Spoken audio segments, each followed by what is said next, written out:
कि 9 महीना में तो बच्चा पैदा हो जाता है। मैंने कहा कितनी वैज्ञानिक बात कर रहे हैं, ये तो वैज्ञानिकता है, प्रकृति का नियम है, 9 महीना में बच्चा पैदा होता है। लेकिन जो बच्चा पैदा होता है, क्या वो बच्चा 9 महीना में फिर बच्चा पैदा कर देगा क्या?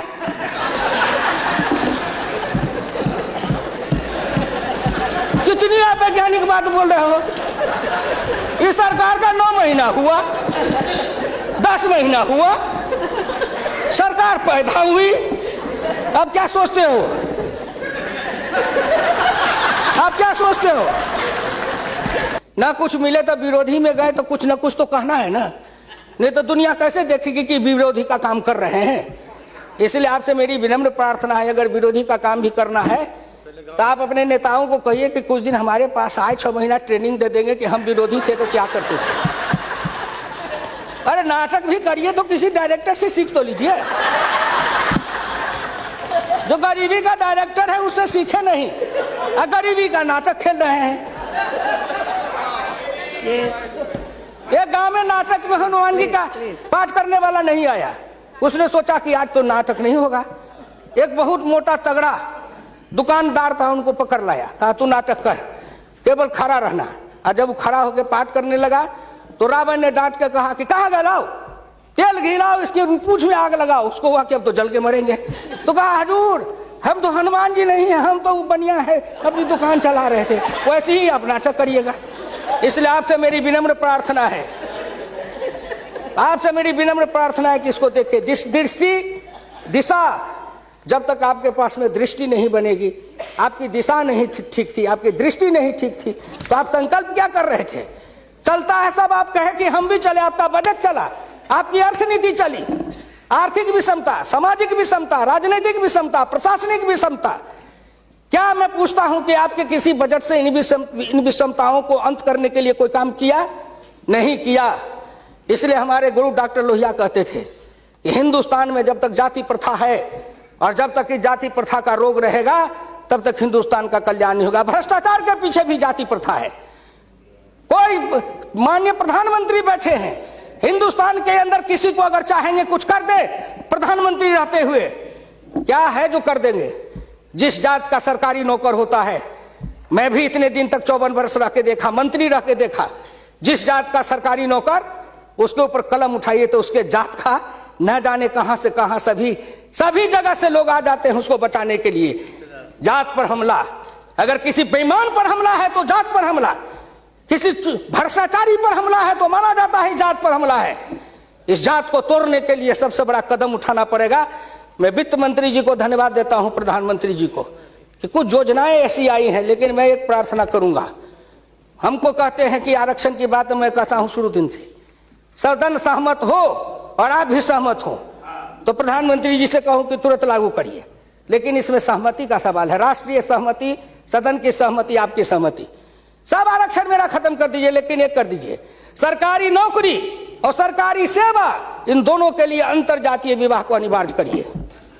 न रहेगी जाति, न रहेगा बांस, न बजेगी बांसुरी।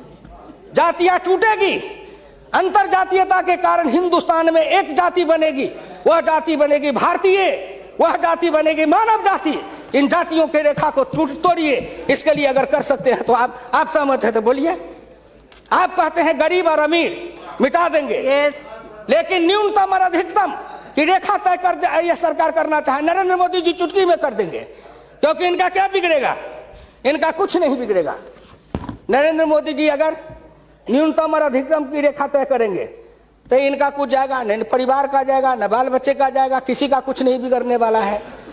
लेकिन चिल्लाने लगेंगे तो हम 100 से कम न 1000 से ज्यादा। समाजवाद का यही तकाजा, बड़े समाजवाद की बात करते हैं। मैं ज्यादा समय नहीं लूंगा, मैं इनको समाजवाद की बात अपने गुरु डॉक्टर लोहिया की पढ़ के सुना दूंगा। और हमारे कुछ समाजवादी हैं, अब वो तथाकथित समाजवादी हो गए हैं। समाजवादी तो रहे नहीं, लेकिन तथाकथित हैं। आप मुझको कह देंगे कि आप भाजपा में चले गए, मैं भाजपा में क्यों आऊं?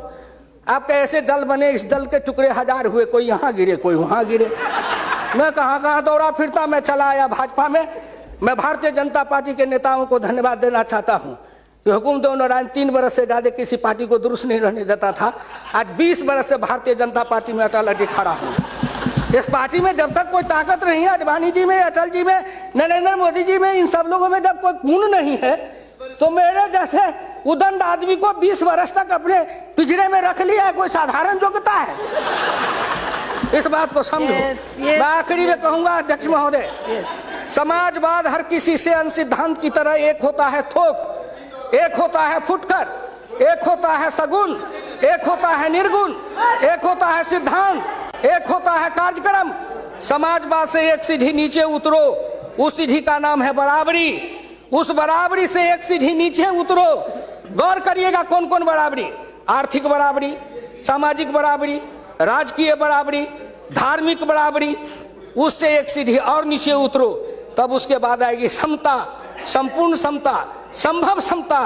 तब एक सीढ़ी और नीचे उतरो, तब अधिकतम और न्यूनतम की सीमा लगाओ। ये धार्मिक बराबरी की भी बातें भी की गई है। अगर हम धार्मिक बराबरी पर, जी समाप्त करेंगे, अगर धार्मिक बराबरी पर मुझे कहा जाए तो मैं कहने लगूं तो कितनी अपनी पीड़ा सुना दूंगा कि धार्मिक बराबरी इस देश में कैसी है। उसके संबंध में मैं ज्यादा समय नहीं लेकर के केवल आपके सामने मैं सुना देना चाहूंगा। समन्वय दो तरह का होता है, एक दास का समन्वय, एक स्वामी का समन्वय। मैं नहीं कहता, महान समाजवादी अर्थशास्त्री डॉक्टर लोहिया ने इसी सदन में 26 मार्च 66 को कहा था। गौर से शब्दों को सुनिए। समन्वय दो तरह का होता है, एक दास का समन्वय, एक स्वामी का समन्वय। पिछले 1000 बरस के इतिहास से हिंदुस्तान ने स्वामी का समन्वय नहीं सीखा, वह एक दास का समन्वय रहा है। मैं तो श्री नरेंद्र मोदी से सरकार से कहूंगा कि 1000 साल से भारत दास भाव से सांस्कृतिक समन्वय में रहा है। अगर वो स्वामी भाव का समन्वय में भारत आना चाहता है तो क्या अपराध है? इसलिए उन्होंने कहा इस समन्वय में खाली परदेशियों को ही दोष नहीं देता, उनके सबब से जितने भी इतिहासकार हैं वे सभी जहर में बिल्कुल घुल जाते हैं। आज भारत के 2 इतिहास के स्कूल हैं, एक डॉक्टर ताराचंद, एक डॉक्टर मजुमदार, एक और है जो दोनों के दोनों इसी समन्वय धारा के हैं, विविधता धारा के हैं। भारत क्या है उसको भूलकर भारत के जो विभिन्न अंग है उनकी तरफ निगाह चली जाती है। क्या बात करते हैं साहब? तो इससे मेरी विनम्र प्रार्थना है सदन से, अध्यक्ष महोदय, मैं हाथ जोड़ के प्रार्थना करता हूं सदन से भी, और इस लोकसभा के चैनल को हिंदुस्तान के करोड़ों लोग देख रहे हैं। मैं उन गांव के गरीबों, किसानों, मजदूरों से कहता हूं, गांव गरीब, मजदूर, किसान, पिछड़ा, दलित और नौजवान, मिलके देश बनाओ, आओ देश बनाएंगे।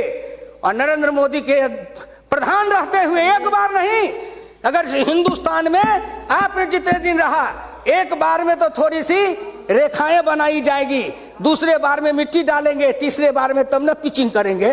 तो हमको भी आपको इतना समय दिया, तो मैं गांव गरीब, किसान, मजदूर, पिछड़े, दलित, इन सब से हाथ जोड़ के प्रार्थना नौजवानों से करना चाहता हूं, आओ कदम में कदम मिलाओ, मिलके हिंदुस्तान को बनाओ, सफर समता लाएंगे, आर्थिक समता, सामाजिक समता, राजनीतिक समता।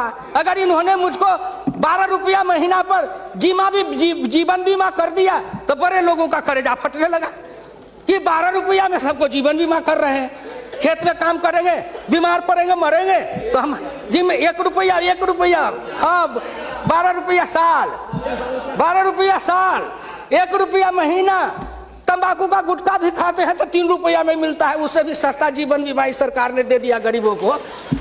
करेजा तो इसलिए फट रहा है, करेजा में दर्द इसलिए है, इन्होंने जो और योजनाएं चलाई, गाय के पशुपालन के लिए, गाय के उत्थान के लिए योजना, इत्यादि इत्यादि कई योजनाएं हैं, क्या गिनाऊं।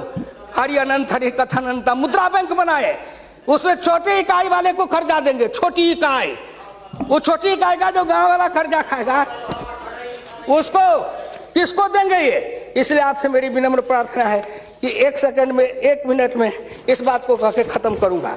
राष्ट्रीय नमूना सर्वे के मुताबिक देश में 5.70 करोड़ उद्यमी हैं, इनमें 11 लाख करोड़ रुपए की पूंजी लगी हुई है, इनसे 12 करोड़ लोगों को रोजगार मिल रहा है। लेकिन इस क्षेत्र के उद्यमियों को पूंजी में कर्ज का हिस्सा केवल 4% है, जबकि अनुमान के अनुसार बीते 22 वर्षों में बड़े उद्योग में 50 से 60 लाख करोड़ रुपए की पूंजी लगी हुई है, इनसे मात्र 22 लाख लोगों को रोजगार उपलब्ध है। ये छोटे उद्योग, फरहई को, लोहार को, कुम्हार को, हजाम को, ये जो छोटे छोटे ये जाति छूटेगी इससे। जाति आधारित हिंदुस्तान में पेशा है और पेशा के आधार पर जाति बनाया गया। अब इन रोजगार के जरिए उनके हाथ को काम देंगे, उन छोटे उद्यमियों को रोजगार देंगे। इनके कलेजा में दर्द हो रहा है कि नरेंद्र मोदी आया है, मुद्रा बैंक बनाएगा, गांव के गरीबों के हाथ में रोजगार जाएगा। ये गरीब बनेंगे पहलवान, गरीब बनेंगे विद्वान, गरीब बनेंगे बुद्धिमान, गरीब के हाथ में दम ताकत आएगी तो आपके आगे शर्म गच्छामी नहीं होंगे, न फूड सिक्योरिटी खाएंगे, न मनरेगा खाएंगे। हम अपने पसीना और पुरुषार्थ से अपनी कमाई से इस देश को बनाएंगे। हम आपके भिखमंगा बन के जिए हैं, अब हम स्वाभिमान के साथ जिंदा रहना चाहते हैं। इसलिए मैं भारत के प्रधानमंत्री और वित्त मंत्री को धन्यवाद देता हूँ। बहुत बहुत धन्यवाद।